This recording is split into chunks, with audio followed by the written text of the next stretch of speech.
আসসালামু আলাইকুম। আজকে আমি সঞ্চয়ের গুরুত্ব ও প্রয়োজনীয়তা সম্পর্কে আলোচনা করব।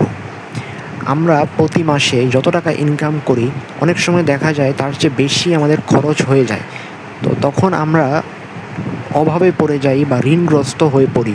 তো এই সমস্যার সমাধানের সবচেয়ে সহজ উপায় হলো আমাদের দৈনন্দিন জীবনে মিতব্যয়ী হওয়া। মিতব্যয়িতার গুরুত্ব অনেক, যেটা আমরা অনেক সময় অনুধাবন করতে পারি না। তো আপনি যদি প্রতি মাসে একটা নির্দিষ্ট পরিমাণ টাকা জমা করে রাখেন, তো দেখা যাবে একদিন ইনশাল্লাহ আপনি যদি কখনো টাকাগুলো খরচ করতে পারবেন ওই টাকাগুলো অনুযায়ী।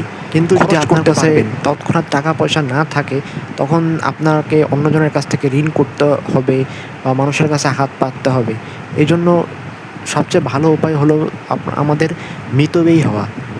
এখন যারা স্টুডেন্ট আছেন আমার মতো, তাদের কাছে আমার একটা পরামর্শ যে এখন থেকে মিতব্যয়ী হওয়ার চেষ্টা করুন। বেশি না, প্রতিদিন 10 টাকা করে অন্তত জমা করার চেষ্টা করুন। এতে করে আপনি যদি 10 বছর বা 5 বছর এই অভ্যাস চালিয়ে যেতে পারেন, 5 বছর বা 10 বছর পর আপনার কাছে অনেক টাকা হবে ইনশাল্লাহ। তো আমি এখন বর্তমানে অনার্স প্রথম বর্ষে পড়াশোনা করেছি। তো ইনশাল্লাহ সব কিছু ঠিকঠাক থাকলে আগামী 5-6 বছর পর বিয়ে করব। তো তখন আমাকে একটা আর্থিক সামর্থ্য আমার থাকতে হবে। তো সেজন্য এখন থেকে আমি টুকটাক অল্প অল্প করে টাকা পয়সাও জমা করার চেষ্টা করছি। কী আর বলবো, বিয়ের কথা বললেই এরকম লজ্জা লাগে।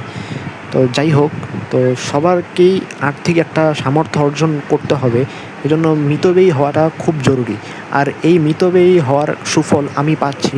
তো দেখা যায় অনেক সময় আমার পরিবারের টাকা পয়সার প্রয়োজন হয় বা আমার নিজেও মাঝে মাঝে টাকা পয়সার খরচ করার প্রয়োজন হয়।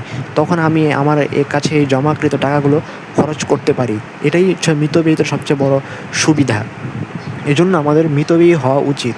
কারণ ইসলাম আমাদের বলে সবসময় মধ্যপন্থা অবলম্বন করতে, অপচয়ও না, কৃপণতাও না। তো এই জন্য আমাদের মিতব্যয়ী হওয়া উচিত, মিতব্যয়ী হতে হবে আমাদেরকে। তো আজকের ভিডিওটা এই পর্যন্তই।